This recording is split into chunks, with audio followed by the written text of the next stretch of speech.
उम्मीद है पूरी फैमिली अच्छी होगी, अपना और अपनों का ख्याल रख रही होगी। आज की कहानी एक ऐसे मर्डर की कहानी है जिसमें पुलिस के पास सब कुछ था, कातिल भी, मकसद भी, लेकिन जो कातिल थे वही गायब, और उनको ढूंढने के लिए ऐसा एक भी सुराग नहीं था।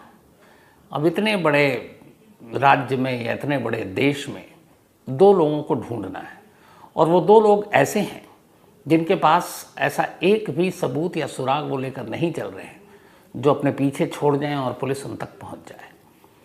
तो अब 1 अरब 40 करोड़ लोगों के बीच में दो लोगों को ढूंढना बड़ा मुश्किल काम होता है, और यही चुनौती थी पुलिस के सामने।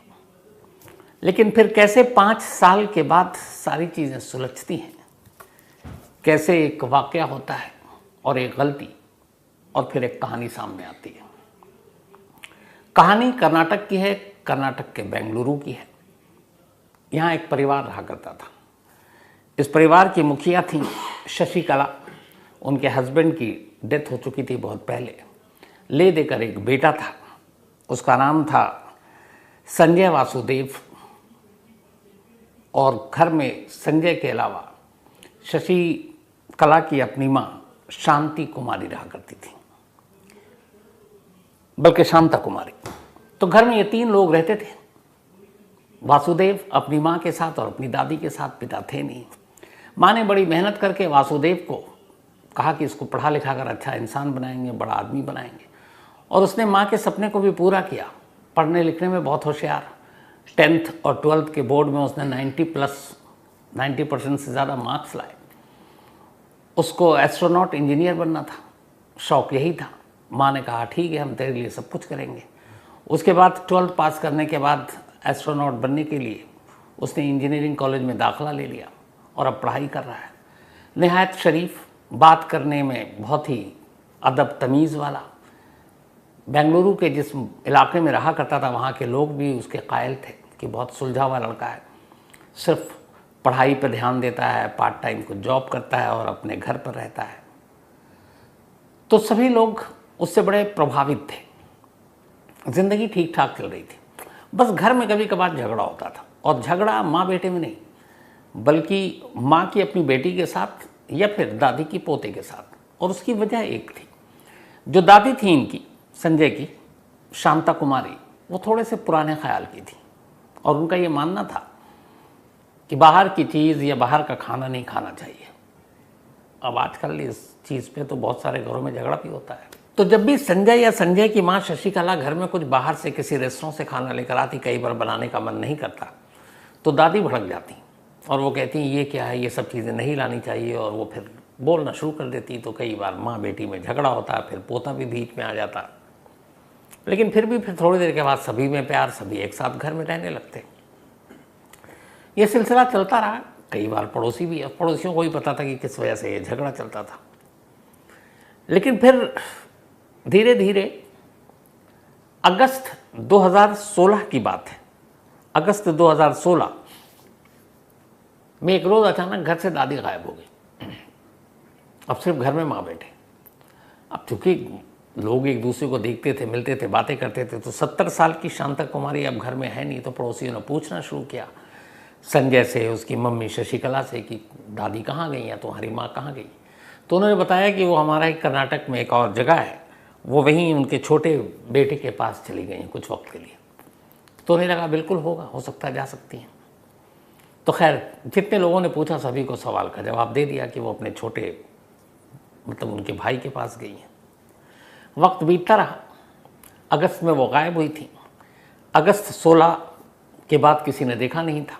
अब आ गया फरवरी 2017, फरवरी का महीना। लगभग अगस्त के बाद सितंबर, अक्टूबर, नवंबर, दिसंबर, जनवरी, फरवरी, 6 महीने बीत गए। 6 महीने के बाद एक रोज़ शशिकला ने जिस घर में रहती थी अपने लैंडलॉर्ड से 2 लाख रुपए उधार मांगे। इससे पहले भी पैसे उसने मांगे थे और उसने दे दिए थे, क्योंकि उसे मालूम था ये अपने बेटे को पढ़ा रही है, इंजीनियरिंग कॉलेज में खर्चा भी है। लेकिन वो ईमानदार थी, लौटा देती थी। तब उसने फरवरी में उससे कहा कि मुझे 2 लाख रुपए चाहिए, मैं आपको लौटा दूंगी। लैंडलॉर्ड ने कहा ठीक है, लेकिन मैं एक साथ नहीं दे पाऊंगा, 50,000 अभी ट्रांसफ़र करता हूँ, बाकी बाद में। उसने 50,000 ट्रांसफ़र कर दिया। जब 50,000 ट्रांसफ़र कर दिया ये बात है 2 फरवरी 2017 की। उसके बाद अगले ही दिन शशिकला और उसका बेटा संजय घर में ताला लगाकर निकल गए। वो दिन और आज का दिन, मतलब आज का नहीं, अगले 5 साल में, उसके बाद उनका कुछ सुराग ही नहीं मिला कहाँ गए। घर में ताला लगा हुआ है और घर से जैसे ही बाहर निकले उसके बाद उनका फ़ोन भी बंद। जो नंबर माँ बेटे अब तक यूज़ किया करते थे वो मोबाइल अब बंद। अब मकान मालिक पैसा दे चुका था, दोनों निकल लिए। अब कहाँ गए किसी को कुछ पता नहीं। दिन बीतने लगा, शुरू में लगा रिश्तेदार के घर गए होंगे, भाई के पास गए होंगे, ये भी था कि दादी भी गए हुई हैं तो वहीं गए होंगे।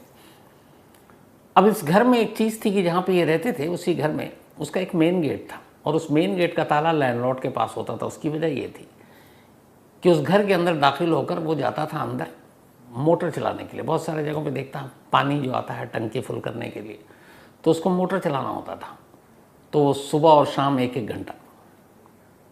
तो जब ये रहती थी शशिकला तो वो खुद ही चला देती थी, लेकिन अब वो घर में ताला है तो है नहीं। अब एक चाबी मेन दरवाजे का मकान मालिक के पास, तो वो हर सुबह और शाम जाता और मोटर चलाता और फिर ताला लगा कर लौट आता। ये उसके जाने के बाद है, फरवरी की बात। उसका मार्च आया, अप्रैल, मई, जून। मई में अचानक मकान मालिक ने महसूस किया कि शशिकला के घर के अंदर से कुछ स्मेल आ रही है, कुछ बदबू आ रही है। उसे लगा कि कुछ हो सकता है, चूहा हुआ मरा। तो उसने शुरू में फिर नज़रअंदाज किया, फिर उसे लगा कि कई बार लगा कि नहीं अब नहीं आ रही है। फिर वो अपने काम में ध्यान रखता, अब मोटर चलाता, चला जाता। ये सिलसिला चलता रहा। लेकिन फिर 7 मई 2017 की तारीख आती है, सुबह के करीब 8:30 बजे थे जब मकान मालिक वहाँ पहुँचा। मकान मालिक का नाम नवीन है। ताला खोला मोटर चलाने के लिए। उस दिन उसको सुबह बहुत तेज़ बदबू आई। अब इस दौरान में उसे कई ऐसे इंसिडेंट पहले हुए थे कि कई घरों से बदबू आती है तो अंदर लाश होता है। अब उसके दिमाग में फिल्मी वो सारी चीज़ें भी चल रही हैं, न्यूज़ भी चल रहा है, अखबार भी चल रहा है कि यार ये घर भी बंद है। अब फरवरी के बाद महीना आ गया, मतलब मार्च अप्रैल, करीब 3 महीने बीत गए हैं और 3 महीने से घर खुला नहीं है, बदबू आ रही है। कोई जानवर तो नहीं मर गया या कुछ और तो नहीं है। अब नवीन के दिमाग में लेकिन बहुत तेज़ बदबू, कुछ आस पड़ोस के और लोगों ने शिकायत कर दी कि कई दिनों से बदबू आ रही है। तो नवीन डर गया। उसने सीधे पुलिस को फ़ोन कर दिया। अब पुलिस को फ़ोन किया गया, पुलिस आई, पूछी क्या बात है। तो पुलिस वालों ने ये बदबू महसूस की। इसके बाद बताया कि ये घर बंद है, इस घर के लोग जो हैं वो फरवरी से गए हैं। फिर उसने ये भी बताया कि मुझसे पैसे भी लेकर गए थे और उसके बाद से उनका मोबाइल ही बंद है, स्विच ऑफ, कुछ आता पता नहीं कहाँ गए। पुलिस को डाउट हुआ। पुलिस ने बोला ताला तोड़ो। ताला तोड़ा गया, घर के अंदर दाखिल हुआ। घर के अंदर से बड़ी तेज़ बदबू। अब पुलिस ने पूरे घर को छान मारा पर घर में से कुछ मिला ही नहीं। किचन से लेके फ्रिज तक खोल दिया, बाकी चीज़ें देख ली। अब घर में कोई गार्डन वार्डन था नहीं, इस तरह का फ्लैट था वो। तो जितने बक्से हैं वो खोल दी, अलमारियाँ खोल दी, सब कुछ खोल दी, कहीं से कुछ भी नहीं मिला। लेकिन बदबू आ रही है। तो फिर पुलिस ने कहा कि यार कोने वोने में देखो, कोई चूहा वूहा मरा पड़ा हो आसपास में, दरवाजे के पीछे भी। घंटों तलाशी चल रही है, कुछ मिल नहीं रहा, लेकिन बदबू आ रही है। पुलिस वालों ने कहा यहाँ तो कुछ है ही नहीं, सारा सामान तो देख लिया, लेकिन बदबू कहाँ से आ रही है समझ में नहीं आ रहा। नवीन भी हैरान। उसने कहा कुछ है नहीं, उसको भी तसल्ली हुई कि सब ठीक है। तो पुलिस वाले थोड़ी देर के बाद कहते हैं कि अच्छा हम चलते हैं क्योंकि यहाँ कुछ मिला नहीं। नवीन ने कहा कि एक बार और नज़र दौड़ा लेता हूँ। अब उसने फिर से नज़र दौड़ानी शुरू की। अब जैसे उसने नज़र दौड़ानी शुरू की, अचानक उसे याद आया कि इस घर में तो एक अलमारी थी इस दीवार पर और ये अलमारी दिखाई नहीं दे रही है। अब नवीन ने फिर से ध्यान से देखा दीवार की तरफ और उसने पुलिस वालों को जब ये कहा कि यहाँ अलमारी हुआ करती थी, अलमारी तो है नहीं, है तो सपाट दीवार है, तो ऐसा कैसे। चूँकि घर उसी का था, किराए पर दे रखा, तो उसे सब पता था। तो पुलिस वालों ने कहा यार अलमारी कहाँ से। तो उन्हें लगा कि दीवार के बाहर अलमारी होगी, अलमारी ले गए उठाकर। उसने कहा नहीं साहब, वो तो दीवार के अंदर अलमारी बनी हुई थी और मुझे अब ये दीवार थोड़ी बाहर की तरफ भी दिख रही है। पहले ये बाहर की तरफ थी नहीं और अलमारी गायब है, तो फिर इस दीवार का सस्पेंस क्या है। तो फिर पुलिस करीब गई तो दीवार में कुछ छोटे छोटे सुराख थे। वहाँ जाते ही बड़ी तेज़ बदबू आई उन सुराखों से। अब पुलिस का माथा ठनका क्योंकि ये कह रहा अलमारी थी, यहाँ दीवार है। फिर उन्होंने और ध्यान से देखा तो देखा कि ये इस पर नई सीमेंट लगी हुई इस दीवार पर। अब पुलिस ने मजदूरों को बुलाया और कहा दीवार तोड़।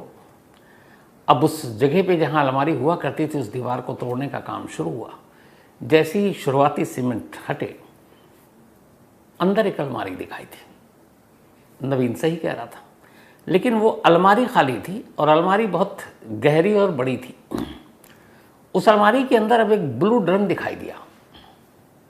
अब अलमारी में एक ड्रम, लेकिन वो पूरे ड्रम में सीमेंट है, मतलब उसको सीमेंट से ढक दिया गया है, उस पर सीमेंट का लेप लगाया गया है।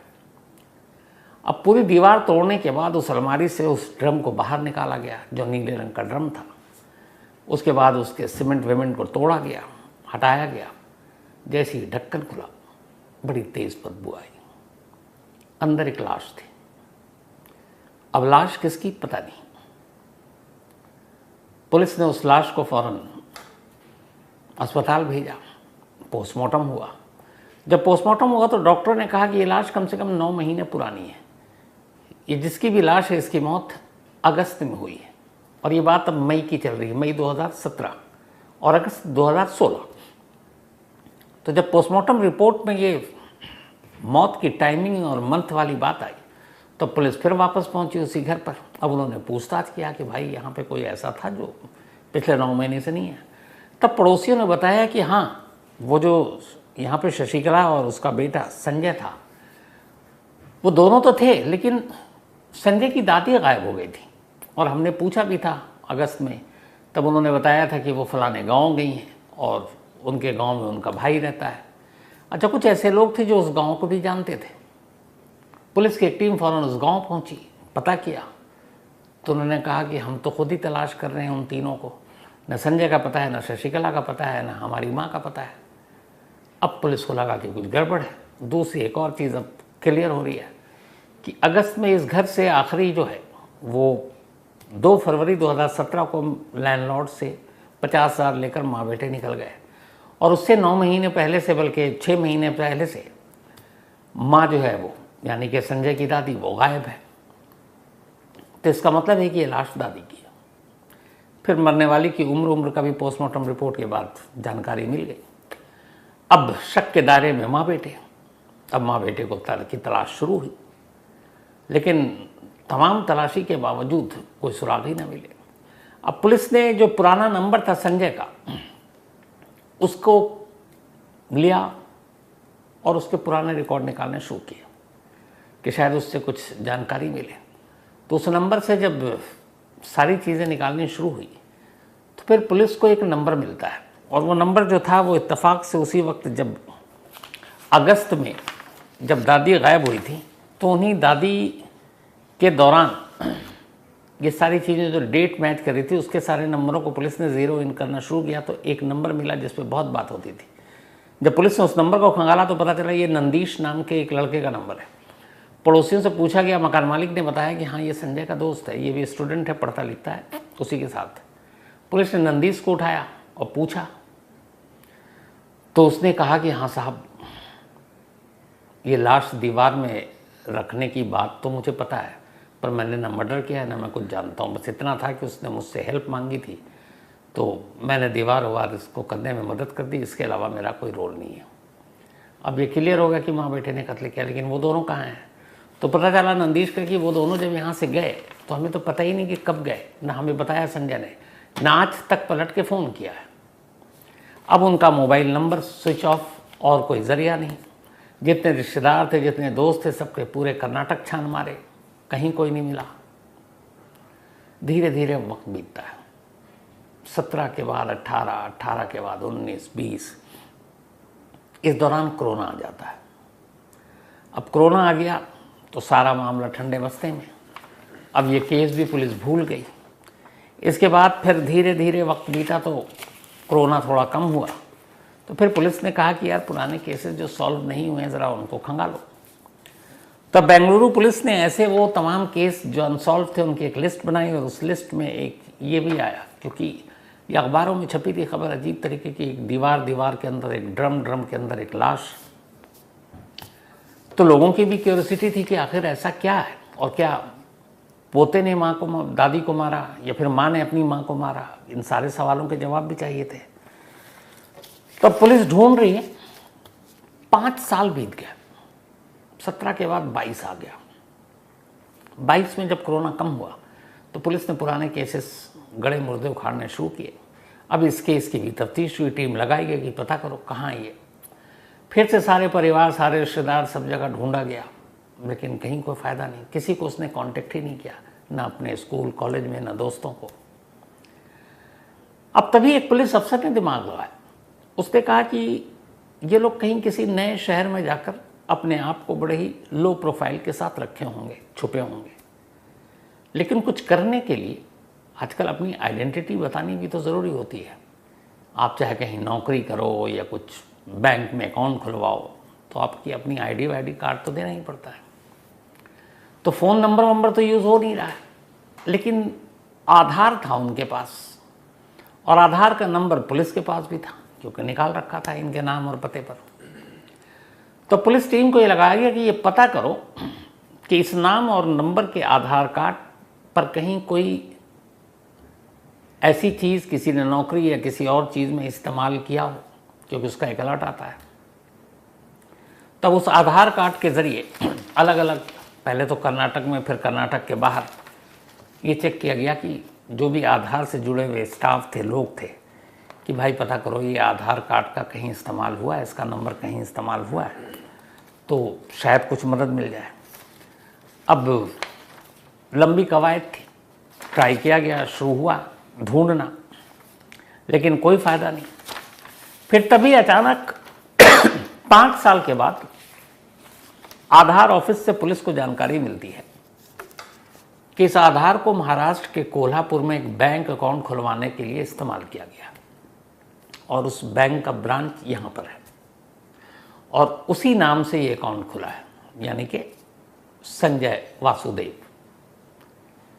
तब उस आधार का इस्तेमाल हुआ। जैसे ही पुलिस को पता चला, पुलिस की एक टीम फ़ौरन पहुंचती है कोल्हापुर जाती है उस बैंक के पास। उस बैंक में जो वहाँ का लोकल एड्रेस था वो लेती है, और उसके बाद एक घर में दस्तक देती है।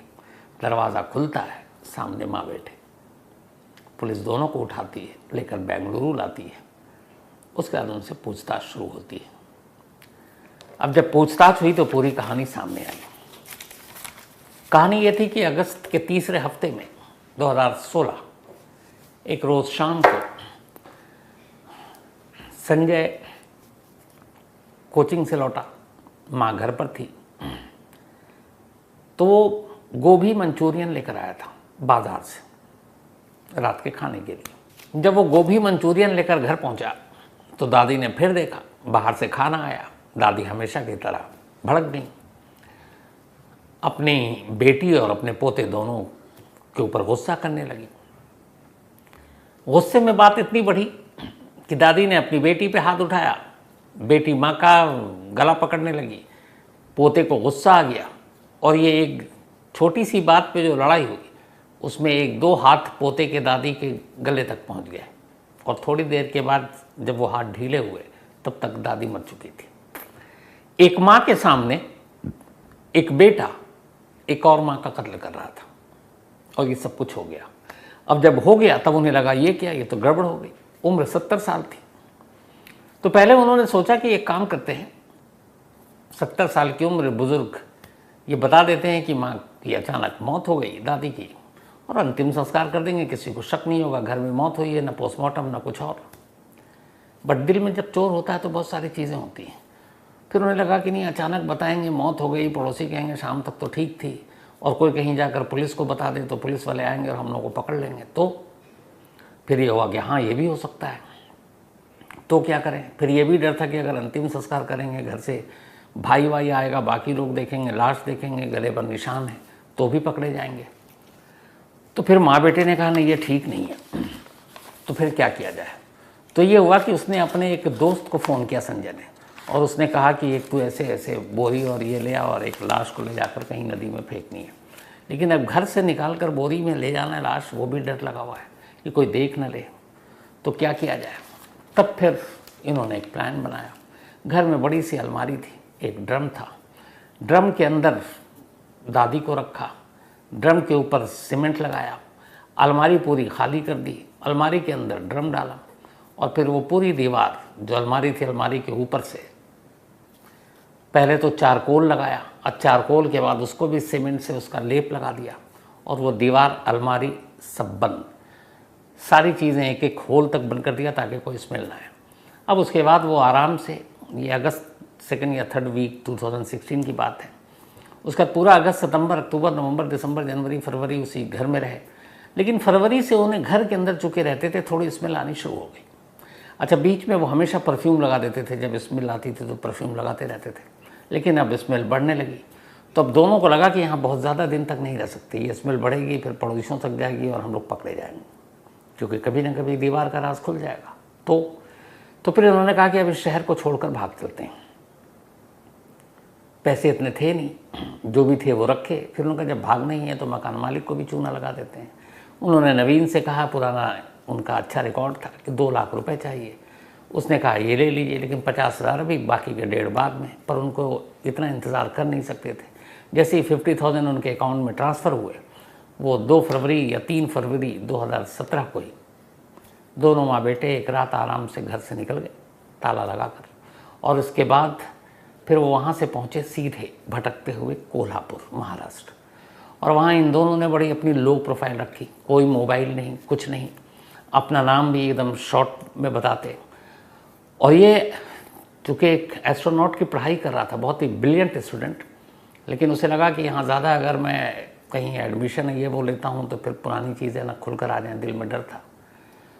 तो ये वहाँ पर एक कैटरिंग कंपनी में सप्लायर के तौर पर काम करने लगा और उसी पैसे से अपना एक किराए का घर लिया और दोनों माँ बेटे वहीं रहते। और इस एक इंसिडेंट की वजह से उसकी पढ़ाई छूट गई, एक फ्यूचर का इंजीनियर, एक कातिल बन गया। तो फिर कोल्हापुर से इन दोनों को लाया गया और इस वक्त लाने के बाद दोनों को कोर्ट में पेश किया गया। दोनों फिलहाल जेल में हैं और मुकदमे की कार्रवाई अभी जारी है। तो ये थी आज की कहानी। तब तक अपना और अपनों का ख्याल रखिएगा। Thank you very much.